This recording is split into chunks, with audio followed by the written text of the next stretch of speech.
Hello और अस्सलाम वालेकुम। दोस्तों, तारुफ की जरूरत नहीं है, थंबनेल में आप लोगों ने देख ही लिया होगा कि आज हमारे साथ दानिश कनेरिया मौजूद हैं। तो बगैर किसी तारुफ के चलते हैं सीधे दानिश के पास। दानिश, क्या हाल है? मैं ठीक ठाक। आप बताएं कैसे हैं साकिब भाई? I all good, hope everything अल्हम्दुलिल्लाह, is all good. Good, all good, all good. Iffi भाई, एहतशाम, क्या हाल है आप लोगों के? जबरदस्त जबरदस्त। जबरदस्त। ठीक ठाक बिल्कुल। ऑल गुड यार। दानिश, नमस्कार, सलाम, जय श्री राम, इफी भाई, एहतशाम। हाँ, कैसे जबरदस्त हाल है? बिल्कुल दानिश। आप ठीक ठाक? All good. Good to good see good. You all यार। थैंक्स। और हम उम्मीद करते हैं कि हमारे जितने दोस्त ये शो देख रहे हैं वो सब भी इस वक्त अपने अपने घरों में खैरियत से होंगे, हिफाजत से होंगे, लॉकडाउन की पाबंदी कर बिल्कुल। रहे होंगे। घरों में रहें, लॉकडाउन की पाबंदी करें, हमारी वीडियोस देखते रहें। और आज दानिश के साथ बैठे हुए हैं, देखते हैं कि कुछ अलग कर सकते हैं हम लोग के नहीं, या फिर आज का शो भी वैसे ही शोज की तरह होगा कि दानिश बगैर कुछ बताए चले जाएंगे और हम देखते ही रह जाएंगे यार ये क्या हुआ। खैर देखते यार। दानिश, सबसे पहले, पाकिस्तान में इतनी मैच फिक्सिंग होती है, इतनी मैच फिक्सिंग होती है यार। आपने जाके इंग्लैंड में स्पॉट फिक्सिंग या मैच फिक्सिंग जो भी किया, इंग्लैंड जाने की क्या जरूरत थी, यहीं कर लेते यार। 2000 से तो खेल रहे थे यहाँ पर। पहली बात तो साकिब भाई, स्पॉट फिक्सिंग और मैच फिक्सिंग से मेरा कोई ताल्लुक था। मेरे पर जो इल्जाम था ना, वो क्लियर करना चाह रहा हूँ। कि इल्जाम मेरे पर दो थे। एक था कि मैंने उकसाया था, और दूसरा था कि मेरी उकसाने की वजह से गेम डिस्प्यूट में आया। ठीक है। ठीक है। और जहां आपने बात करी कि पाकिस्तान में कर लेते, तो आपकी जहां तक बात सही भी लगती है, अगर पाकिस्तान में कर लेते तो वो एटलीस्ट 2-3 साल की सजा होती है और फिर आपको वापस से आप खेल सकते हैं या आ सकते हैं कोई भी पोजीशन पे। एटलीस्ट कोई पोजीशन तो मिल ही जाती है यहाँ पर, बड़े बड़ी से और बड़ी। बड़े होकर आते यार तुम। हाँ, ये भी है। और लेजेंड। बड़े और क्या आते ये, लेकिन बड़े ये है होकर आते कि हैं और इसकी विकेटें भी 300 होती हैं अब। नहीं, 500 हो जाती भाई, 240 नहीं, जैसे 500 हमने आराम थोड़े से करता। पहले बोला था कि 700-800 के करीब होती विकेटें, जिस हिसाब से जा रहा था दानिश। बस तो दानिश, मैं जी सीधा जी। सा ये पूछूंगा तुमसे यार कि तकरीबन सारी बातें तुम अपने व्यूवर्स को बता ही चुके हो, मगर कुछ जी बातें जी। ऐसी हैं जो अभी तक बाहर नहीं आई है। जैसे मैं जानता हूं कि तुम्हारा जो इशू है यही वसीम अकरम का इशू था, उकसाने का और गेम खिलाने का, ठीक है, डिस्प्यूट। हाँ, जिसकी वजह से गेम डिस्प्यूट में आ जाता है। जी जी, इसी भाई, मैं ये आवाज कह आ रही रहा है हूँ आपकी? तुम्हारे साथ ऐसा क्यों हुआ? मेरे साथ ऐसा क्यों है? देखे, अगर इसको आवाज आवाज आ रही है? जी जी, आ आपके रही। साथ क्यों हुआ ऐसा? देखे, इसके अंदर जब एलिगेशन लगा, सबसे पहले आई वाज सेंट्रल कॉन्ट्रैक्ट और ए कैटेगरी में था। ठीक है। सबसे पहले मैंने कांटेक्ट किया पीसीबी को, उन्होंने मुझे कह दिया, ये जाकिर खान ने कह दिया कि पर्सनल मैटर है। तो जब सेंट्रल कॉन्ट्रैक्टेड प्लेयर जब एनओसी देती है काउंटी खेलने की पीसीबी, वहां पर पीसीबी ने सिंगल आउट उस टाइम से कर दिया। सब मेरा केस चला, हियरिंग हुई, मैंने लॉयर्स किए, सब अपने हद से किया, सारी चीज की। 2012 में हियरिंग होती है, बड़ी इंपॉर्टेंट सी एक बात है। तो 2010 में जब साउथ अफ्रीका के खिलाफ हम खेलने जा रहे थे, साउथ दुबई के अंदर, यूएई में, तो वहां मुझे जाने से क्यों रोक दिया गया पहले से? आपने डोमेस्टिक खेलने दी मुझे 2012 तक, लेकिन इंटरनेशनल क्यों नहीं खेलने दिया? तब तो मेरे पर तो एलिगेशन था, और एसेक्स पुलिस ने क्लियर कर दिया था मैटर को मेरे, और एसेक्स पुलिस ने बिल्कुल क्लियरेंस दे दी थी। लेकिन जहां आपने अभी बात की वसीम अकरम की और अताउर रहमान की, जिसका आपने जिक्र किया अभी, अताउर रहमान को ने खुद कहा है कि मैंने अपना स्टेटमेंट चेंज किया था, और मेरे केस के अंदर मर्विन वेस्टफील्ड ने जो स्टेटमेंट दी उसी को बुनियाद बना के मेरे पर वो किया, केस बनाया गया और लाइफ बैन कर दिया गया। अच्छा दानिश, दानिश, ये तो व्यूवर जानते हैं, ये तुम बता चुके। मुझे ये बताओ कि भाई तुम्हें जब ये रियलाइज किया कि तुम अब इस चीज को बताना चाह रहे हो, मुझे याद है मैं अक्सर प्रोग्राम में तुम्हें बुलाता था और मैंने तुमसे कई दफा पूछा भी, ठीक है, कि दानिश अगर किया है तो बता दो, अगर किया है तो बता दो। तुम काफी टाइम तो तुमने टाल मटोल करके रखी है, फिर एक वक्त ऐसा आया तुमने एक्सेप्ट कर लिया। इस दौरान किन के हाथों में खेलते रहे, कौन तुम्हें बेवकूफ बनाता रहा इन सब टाइम के अंदर, और क्या उनके मकासद थे, क्या हासिल किया उन्होंने तुम्हें बेवकूफ बना के? और कितने पैसे लिए तुमसे? हाँ हाँ। नहीं, अपना पैसे तो किसी ने नहीं लिए। मैं अपना पूरा केस लेके राशिद भाई के पास गया, आरिफ अली खान अब्बासी साहब के पास गया, उनके सामने मैंने अपना केस रखा, और उनके सामने तो मैंने केस 2012 में रख दिया था कि जब मेरे ऊपर ये एलिगेशन लगी थी और हियरिंग शुरू हुई थी। लेकिन जब बैन हो गया और फिर मैं आपको स्टेप बाय स्टेप अगर बताता हूँ तो उससे पहले जब अपील हियरिंग में गया था तो थोड़े टाइम के लिए ज़का अशरफ साहब चेयरमैन बने थे। तो ज़का अशरफ साहब ने मुझे लाहौर बुलाया था तुम्हें? जी हाँ, बुलाया था और वहाँ पर सुभान अहमद सीईओ थे और तफस्सुल रिजवी उनके लॉयर थे, क्योंकि वो एज एन ऑब्जर्वर आए थे यूके के अंदर। तो वहां पर उन्होंने जो है मुझे बोला कि यार मैटर क्या है, किस तरह। मैंने कहा सर मैं इस तरह फंसा हुआ हूँ, मैं क्या करूँ। तो इन्होंने कहा कि आप सुभान और तफस्सुल रिजवी आपको तो गाइड करेंगे, बताएंगे क्या करना है। तो उनका सबसे पहला यही था कि यार आप एक्सेप्ट कर लो चीजों को, सारी चीजें एक्सेप्ट कर लो जो भी पीसीबी कह रही है। तो मैंने उनको काफी इंसिस्ट किया कि सर एक्सेप्ट कर लूं, मैंने तो अपना ऐसा कुछ नहीं है, मेरा अपना केस नहीं है, तो क्या करूं। बोले नहीं एक्सेप्ट कर लो, उसके अलावा और कोई चारा नहीं है। फिर मैं वहां से डिसहार्ट होके वापस आ गया यहाँ पर और फिर वापस अपील हियरिंग में गया, इंग्लैंड गया। और फिर उसके बाद जब वहां से आया, जब बैन लग गया, लाइव बैन लग गया, राशिद भाई के पास गया। राशिद भाई ने थ्रू आउट 1-2 साल थ्रू आउट सपोर्ट किया। वो पीसीबी में भी गए, बहुत सारी चीजें पीसीबी को दिखाई। उन्होंने मुझे हर फोरम पे मेरा साथ दिया, वो बड़े भाई की तरह है और बिल्कुल वो उन्होंने साथ दिया मेरा। लेकिन एक टाइम आता है, क्योंकि because I have a family, बच्चे हैं, स्कूल जाते हैं, सारी चीजें हैं, तो एक टाइम आता है कि मैं भी हो गया कि यार बातें चल रही है मीडिया पे। मरहूम डॉक्टर मोहम्मद अली शाह थे, उन्होंने आवाज उठाई, सबने आवाज उठाई, इवन के मीडिया भी मेरे सपोर्ट में बात करता था, आप लोग ने भी बात करी है बहुत ज्यादा। लेकिन उस बात से पीसीबी के ऊपर या कहीं कुछ फर्क ही नहीं पड़ रहा था। आपने मुझे, बिल्कुल आप सही कह रहे हैं, आपने मुझे अक्सर पूछा कि यार बताओ जो भी है चीजें। लेकिन जब एक इंसान, मैंने सोचा कि यार ये सब, क्योंकि जब एक्सेप्ट करते गए और आहिस्ते आहिस्ते आते गए, तो मैंने बोला मैं कहाँ इनके साथ लड़ रहा हूँ, मैं कहाँ लड़ रहा हूँ और मैं कहाँ वो चीज कर रहा हूँ कि मेरा तो कुछ हल ही नहीं निकल रहा है। तो end of the day I thought कि मैं एक्सेप्ट कर लेता हूँ जो मेरे पास चार्जेस है। एटलीस्ट मेरी क्रिकेटिंग डेज तो चले गए। मैंने इंटरनेशनल क्रिकेट नहीं खेलनी, ना लीग क्रिकेट खेल सकता हूँ जो होती है फ्रेंचाइजीज की है, वो चीज भी नहीं खेल सकता था बिकॉज मेरे 8-9 साल चले गए। मैंने उसके बाद जाके एक्सेप्ट किया, क्योंकि मेरे पर लाइफ बैन लगा हुआ था। मेरे पर लाइफ बैन लगा हुआ था, मेरे पर 5-6 साल या 8 साल का बैन नहीं लगा था कि मेरे पर टाइम पीरियड था कि आप इतने टाइम में बैन एक्सेप्ट कर लो। इनका सबके जो केसेस है उसमें टाइम फ्रेम था। अच्छा मुझे ये बताएं दानिश, मुझे ये बताएं, सॉरी मैं आपकी बात काट रहा हूँ, ये जब आपने अल जजीरा पे जाके एक्सेप्ट किया, इससे पहले ये जो लोग आपको यहाँ पे सपोर्ट कर रहे थे, जिसमें राशिद भाई और वहीद खान, बहुत 2 नाम ऐसे हैं जो सबसे ज्यादा आपको सपोर्ट कर रहे हैं। वहीद खान का नाम बताना भूल गया मैं। आपने इन लोगों के सामने कभी एक्सेप्ट किया? आपने ये कभी अपने विल शो की कि यार मैं, चलो मैं अभी एक्सेप्ट कर लेता हूँ, और बजाय इसके कि आप 8-9 साल बाद एक्सेप्ट करते, पहले अगर आपने ये विल शो की कि मैं एक्सेप्ट कर लेता हूँ? मैंने, जब मैं आपके चैनल, जब आप जहाँ मैं चैनल पे आके शो करता था वहाँ पर ये होस्ट थे और वहाँ पर अक्सर ये बुलाते थे, तो मैंने, हमारी जब शो के बाद बात होती थी तो मैंने, इफी भाई साथ होते थे हमारे और ये मेरी बात को ऑन करेंगे कि मैंने उनको काफी दफा कहा, क्योंकि उनके सुभान के साथ अच्छे ताल्लुकात के, बोर्ड के अंदर थे, सीनियर मोस्ट जर्नलिस्ट थे। तो मैंने उनको कहा कि भाई परेशान हो गया हूँ क्योंकि जॉब नहीं है, टीवी चैनल्स भी वो आता है, क्वेश्चन मार्क आता है कि भाई ये है, इसकी वजह से हम इसको बैठाते नहीं है, ये है। तो वहीद खान को भी मैंने कहा कि यार वहीद भाई आप प्लीज मेरे लिए बात करें, जो भी होता है, जो भी चीजें हैं बैठ के सॉल्व करते हैं, अगर कुछ चाहती पीसीबी तो मैं सॉल्व करता हूँ। और वही बात आती है, मैंने राशिद भाई को 6 महीने पहले कहा कि राशिद भाई मैं थक गया हूँ, अभी कुछ नहीं हो रहा है, यहाँ पर सब एक्सेप्ट कर रहे हैं और सब एक्सेप्ट करके वापस आ रहे हैं। तो उन्होंने कहा कि नहीं, हम हमारे पर ये है कि हमने तेरे लिए स्टैंड लिया, हमने वो किया तो बहुत वो हो जाएगा। मैंने कहा मेरे पास ऑप्शन ही नहीं बच रहा है कोई, क्यों। मैंने फिर अपना जो है एक्सेप्ट किया, मैंने सबको बता के किया, लेकिन बताने के बाद अगर ये मुझसे सारे नाराज है तो मैं उसमें कुछ नहीं कर सकता। अच्छा, लोगों ने ये बर्मला कहा सोशल मीडिया पे कि अल जजीरा से क्योंकि तुम्हारा ब्रेड एंड बटर क्रिकेट है, क्रिकेट से तुम्हें कुछ आने ना, अल जजीरा ने तुम्हें ऑफर की पैसों की, तुमने अच्छे पैसों की ऑफर लेने के बाद तुमने अल जजीरा पे एक्सेप्ट कर लिया। अच्छा वो ठीक है, तुमने किया, तुम्हें अगर समझते थे कि यार मेरे एक्सेप्ट करने से कुछ मेरा दाल पानी चल सकता है तो तुमने चलाया।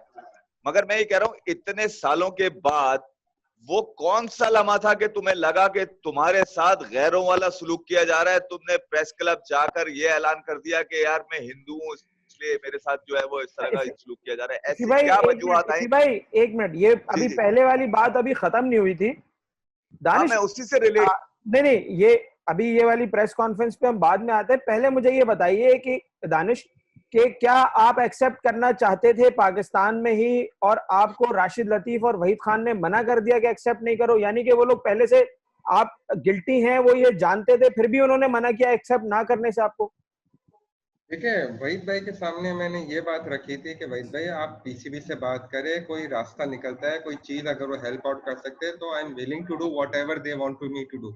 मैंने इतनी बात की थी। नहीं, देखे विलिंग टू डू, मैं आपको बता रहा हूँ, नहीं मैं आपको मैं अ डिफरेंट थिंग। और एक अलग, एक बिल्कुल टू द पॉइंट ये बात है कि यार आपने क्या ये कहा था कि हाँ मैंने ये किया है जो आपने अल नहीं, ये मैंने वही नहीं क्या आपने ये चीज उनके सामने एक्सेप्ट की?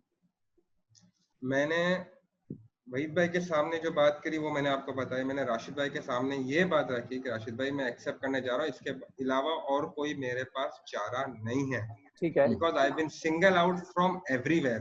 ठीक है, मुझे कोई सपोर्ट नहीं है। और एक रिमोट दानिश, अभी तुमने कहा कि मैं राशिद भाई और आरिफ अब्बासी तुम्हें टहलाते रहे ये बोल करके अभी ना करो एक्सेप्ट, तो इसमें तो तकरीबन 3 से 4 साल लगे हैं दानिश। लेकिन वही मैं आपको मैं बताता हूं, गलत कह रहा हूं अगर नहीं एफी भाई यहाँ पर देखे, आरिफ अली खान अब्बासी साहब ने मेरे लिए बड़ी एफर्ट करी। उन्होंने इंग्लैंड में अपने एक क्यूसी के जरिए मेरा केस भेजा और उसके ओपिनियन लिया।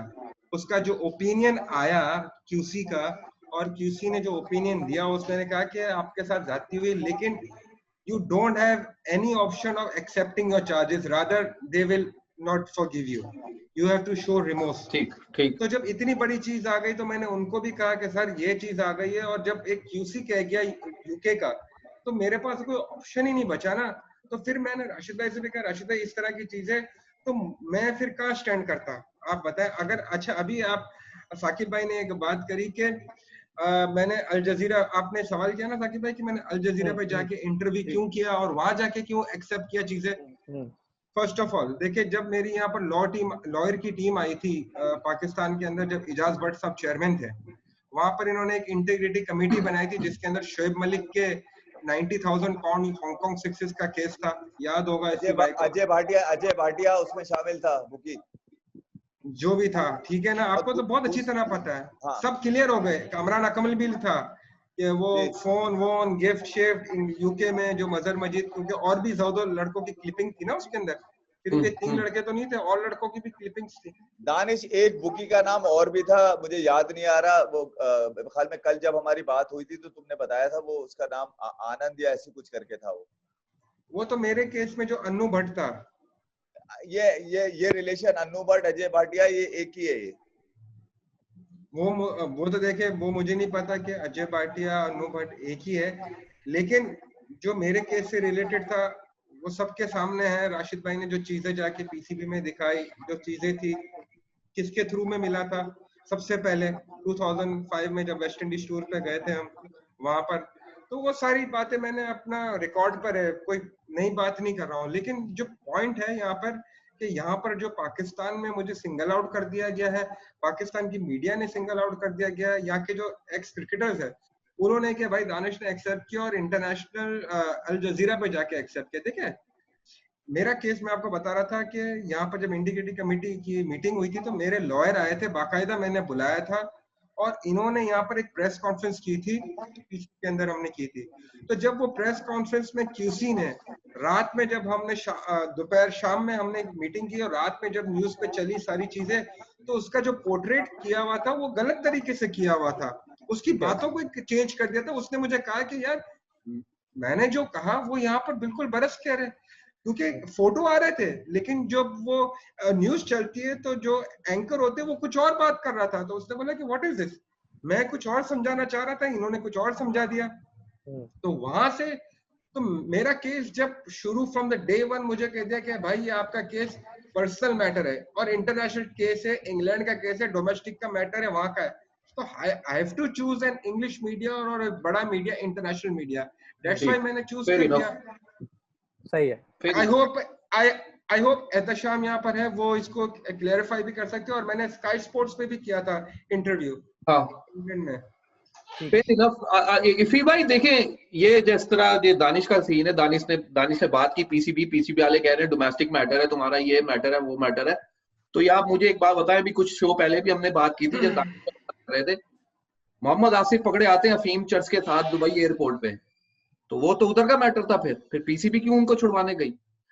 इफी भाई घूम फिर के बात सारी वहीं आती है। दानिश जो है बेचारा ये उस कबीले का नहीं है जो पीसीबी के कबीले के लोग हैं। ये जो करते हैं वो अपने कबीले वालों को निकाल के भी लाते हैं और फिर आपके सामने उनको स्टार भी दोबारा बनाया जाता है। वही बात है जो पिछले कुछ शो से हम करते आ रहे हैं। देखिए जब चेयरमैन कुछ अच्छा इफी भाई, चेयरमैन से जिसमें एजाज भट्ट थे, अब आप आ जाए इफी भाई अपने सवाल पे जो प्रेस कॉन्फ्रेंस वाला हाँ, सवाल। मेरा सवाल ये था कि तुम दानिश, वो कब कौन सा वक्त आया कि तुमने रियलाइज किया कि तुम तन्हा हो इस मुल्क के अंदर और तुम्हारे साथ जो गैर इरादी तौर पे जो तुम्हारे साथ सलूक किया जा रहा है और तुम्हें सिंगल आउट किया जा रहा है, उसके बाद तुम्हें ये क्यों फील हुआ कि यार मैं शायद मेरी वो कास्ट नहीं है, मैं मेजॉरिटी का आदमी नहीं हूँ, मैं शायद माइनॉरिटी का आदमी हूँ, मैं हिंदू हूँ, इसलिए मेरे साथ ये सोच कैसे तुम्हारे अंदर तकवीयत पा गई? कैसे तुमने इसको एकदम से मीडिया में आके बम फाड़ दिया कि यार मैं हिंदू हूँ इसलिए मेरे साथ ये सब कुछ? देखें, मैं आपको थोड़ा सी इसमें आपको मैं तो डिटेल में बताता हूँ कि क्या हुआ था। रियलिटी ये है इसके पीछे कि इसके जो पहले प्राइम मिनिस्टर थे नवाज शरीफ साहब, उनकी जो हुकूमत थी उसके अंदर जो रमेश वानक्वानी जो हमारे हिंदू काउंसिल के भी चेयरमैन है और पहले वो नवाज उसमें थे। जी जी। तो मैंने उस टाइम पे पनामा जो हुआ था पेंडोरा बॉक्स, उससे पहले की बात कर रहा हूँ कि मैंने उस टाइम पे पाकिस्तान के सारे मिनिस्टर्स, एमपीज, ये माइनॉरिटीज के सबके, नवाज शरीफ साहब को, सबको, इन सब जनों को मैंने लेटर लिखे। मैंने अक्सर टीवी चैनल्स पे भी आके रिक्वेस्ट करी कि प्लीज, सारी क्लिपिंग्स है, सारे चैनल्स पे आके मैंने रिक्वेस्ट करी। फिर मैंने हर जगह रिक्वेस्ट की because I was not getting an proper answer. मैंने उस टाइम पर भी चीफ जस्टिस साहब से भी रिक्वेस्ट करी, मैंने सबसे रिक्वेस्ट करी, सबको बोला। पाकिस्तान क्रिकेट बोर्ड में चेयरमैन इस तरह बदल रहे थे कि पता नहीं म्यूजिकल चेयर हो रहा था कि कभी कोई ज़का अशरफ, नजम शेट्टी ज़का अशरफ, वो अपनी लॉबी चला रहे, नजम शेट्टी जब आए उनको मैंने कहा तो उन्होंने तो बिल्कुल ही समझा कि भाई इससे तो मिलना ही बेकार है। मुझे भाई जब आप आमिर, सलमान, आसिफ आप पाकिस्तान क्रिकेट बोर्ड में जाके मिल सकते हैं, अपना जो है चीजें बता सकते हैं, तो मेरा भी तो हक बनता है ना भाई। आपने सबकी सुन ली, मेरी भी सुन लेते। मैं आपसे रिक्वेस्ट करता गया, लेटर भेजे, फोन भेजे, but I didn't got a reply. End of the day मैं क्या सोचूं इफी भाई, अगर मेरी जगह any one of your three अपने मेरे शूज के अंदर आप लोग पैर रखे, जब टॉप से लेके बॉटम तक मैं रिक्वेस्ट करूं और कोई जगह से मुझे ग्रीन सिग्नल या मुझे थोड़ी सी भी हेल्प नहीं मिली हो, तो और मैं दूसरों को देखूं कि दूसरे जितने भी है they accepted and they came back, तो फिर एक्सेप्ट ही करना बनता है ना बॉस। और क्या करेगा बंदा, फाइट कर करके आई लॉस फाइनेंशियल, सब चीज लॉस कर दिया, लॉयर्स के अंदर, उसके अंदर सब जगह से मैं खत्म हो गया बिल्कुल। लेकिन मैं अगर गिरता हूँ, यहाँ पर कुछ होता है तो फैमिली है देखने के लिए, सारी चीजें, मैं गिरता हूँ तो वो सब गिर जाते हैं। तो अपने आप को जिंदा रखने के लिए मैं क्या करूं, मैंने बोला कि यार ये एक ऑप्शन है, एक्सेप्ट करता हूं। मैं रिहैब के लिए अभी मैंने रिसेंटली भी लेटर लिखा था, रिसेंटली ये जो पेंडेमिक होने से पहले लेटर लिखा था पीसीबी को। पीसीबी का जवाब आया कि ये जो मैटर है वो इंग्लिश क्रिकेट बोर्ड ने बैन लगाया, ये है वो है। भाई वो लगाया मुझे भी पता है, लेकिन as an parent board, as an player के लिए बोर्ड ही पेरेंट है। अगर बोर्ड इंटरवेन करता है तो मामला बेहतर होते हैं, बिकॉज बोर्ड के बहुत ताल्लुकात अच्छे होते हैं। लेकिन यहाँ सिंगल आउट करने का मतलब है कि यार we don't care about you, हमने जो भी है 10 साल खेला, जो भी किया टिश्यू पेपर की तरह, और टिश्यू पेपर की तरह यूज करके throw it away.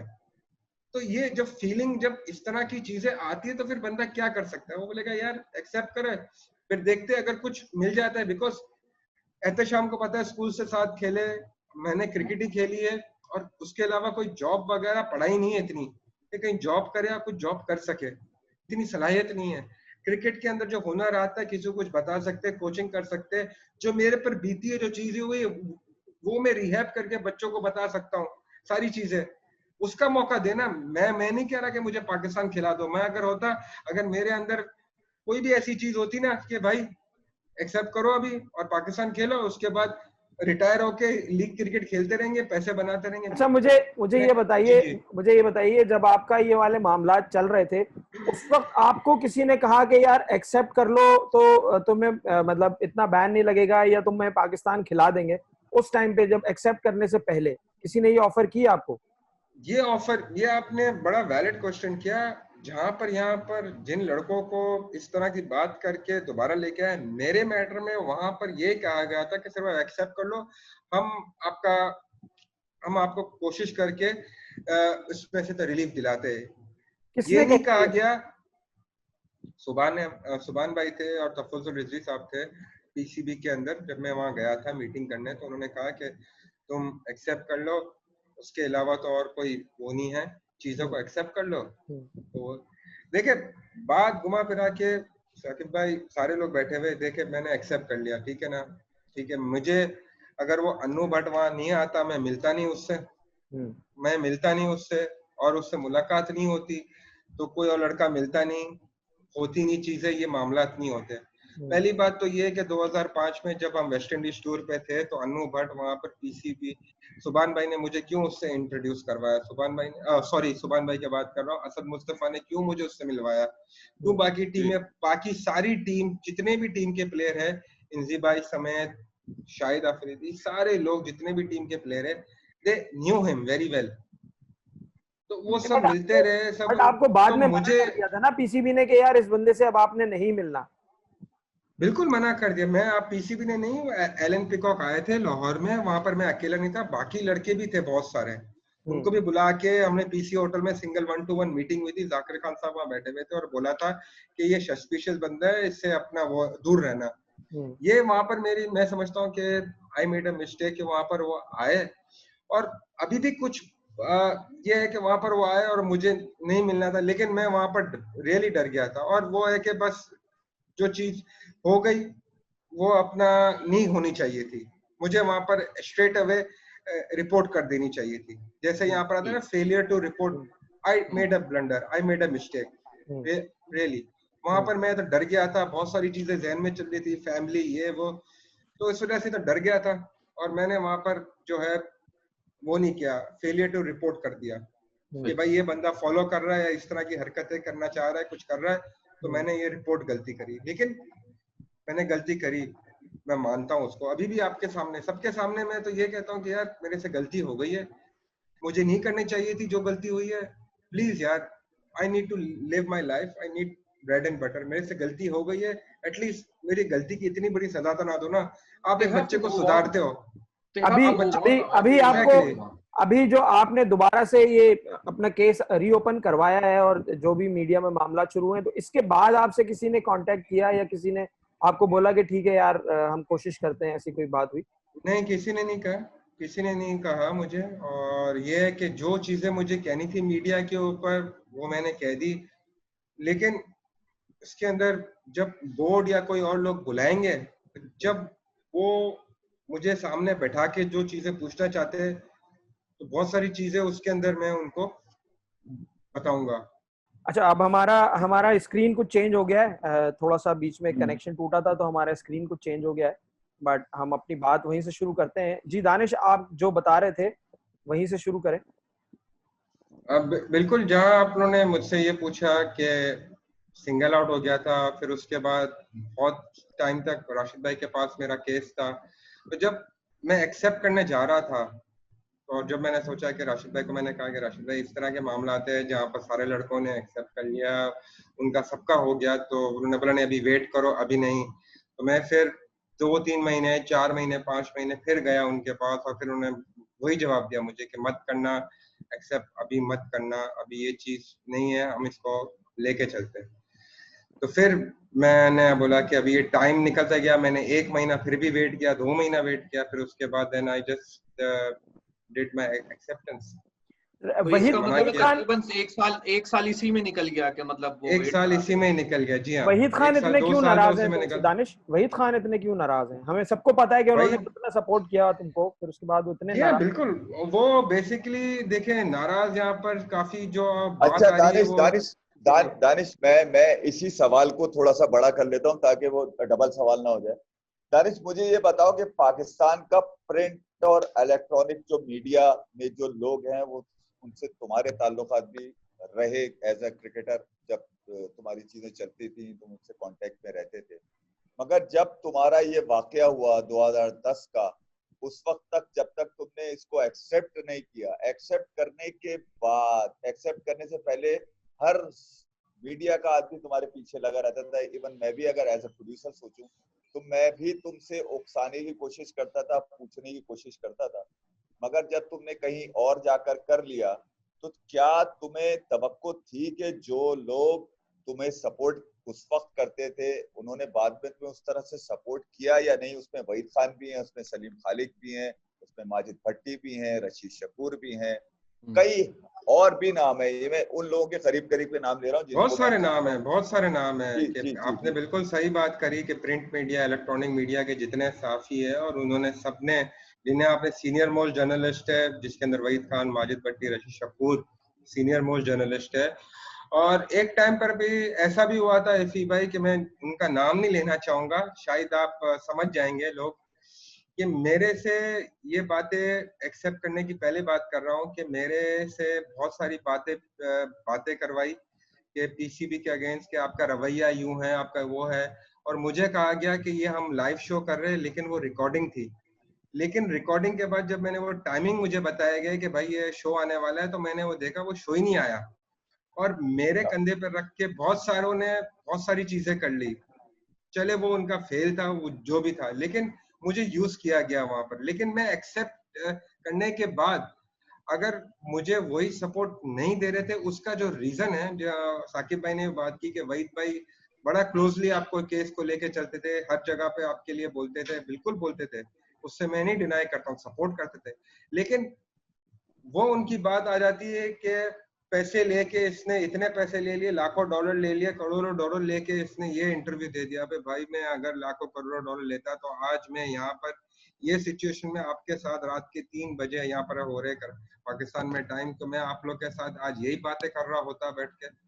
I should have been move on with my life. चलो चलो अभी बता ही दो। इनकी जो ज़हनियत है ना, वो ज़हनियत ऐसी है, मैं ज़हनियत तो चेंज नहीं कर सकता उनकी। अब ये बता दो ना, अब ये बता दो ना कि कितने पैसे लिए थे अल जजीरा से, ये बता दो। चलो नहीं तो पैसे बता दो ना इंटरव्यू नहीं, तो पैसे अगर लिए होते तो मैं आपको बता देता। तो पैसे की चीज, तो मतलब एक चीज मैंने एक्सेप्ट करनी थी ऑन द इंटरनेशनल मीडिया पे जाके, मैंने एक्सेप्ट करना था, बिकॉज मैं नहीं चाह रहा था कि मेरे वर्डिंग को और मेरी चीज को तोड़ मरोड़ दिया। बिकॉज इसके अंदर क्या होता है, यहाँ एहतशाम बैठा हुआ है, वो यूके में होता है, इंग्लैंड में कानून है कि आप अगर किसी चैनल के साथ अगर इंटरव्यू करें, बात करें, अगर आपकी बात को वो तोड़ मोड़ देते हैं तो you have every chance to sue them. और वहाँ का डेफिमेशन, हाँ, तो वहाँ पर डेफिमेशन केस होता है, यहाँ पर नहीं होता है इस तरह की चीजें। एहतशाम आप कुछ पूछना चाह रहे हैं? मैं अपने सवाल को कंटिन्यू भाई मुझे इस सवाल को कंटिन्यू कर लेने दें। तो आप दानिश यहाँ पे ये कह रहे हैं कि आपने अल जजीरा से कोई पैसे नहीं लिए? नहीं, मैंने अपना पैसे नहीं लिए, मैंने तो अपना इंटरव्यू दिया है ना उनको। मैंने उनको कहा कि अपना मेरा इंटरव्यू अपना वो करे, और वहां पर मेरा इंटरव्यू हुआ इंटरनेशनल। जो मैंने बात बोली, क्लियर कट बात वही उन्होंने चलाई जो मैंने बात बोली है। उन्होंने कोई अपना चेंज नहीं किया वर्डिंग को, ना उन्होंने वो किया।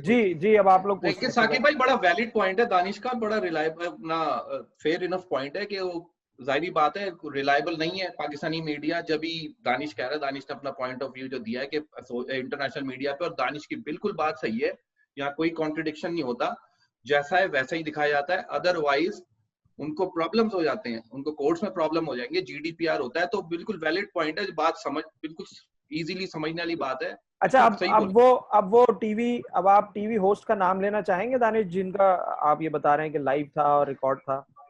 नहीं, मैं होस्ट का नाम तो नहीं लेना चाहूंगा, क्योंकि मैं किसी को यहाँ पर क्रिटिसाइज करने के लिए, और ना मेरा क्रिटिसाइज नहीं, जब हम चार दोस्त मिलके बैठे हैं तो मतलब कुछ ऐसी सच बातें भी हो जाए ना यार, कि ठीक है यार, सच बातें हो जाए। देखे, वैसे ही मेरे हर कोई खिलाफ है, हर कोई ने सिंगल आउट किया हुआ है, बात करके पतंगा बना के, मेरी वो आदत नहीं है, ठीक है ना। वो चीज एक हुई थी, वो आपने किस तरह सवाल किया तो मैंने उससे शेयर किया, और आप बहुत हद तक समझ भी गए होंगे, पहचान भी होंगे। एफी भाई वहाँ हंस रहे हैं और वो पहचान भी गए अच्छा, चीजों मैं ये कह रहा हूँ दानिश ये यार मैं सीधी सी बात ये है कि 2010 तक तो चलो ठीक है यार, दानिश ने 2010 के बाद दानिश ने क्रिकेट नहीं खेली।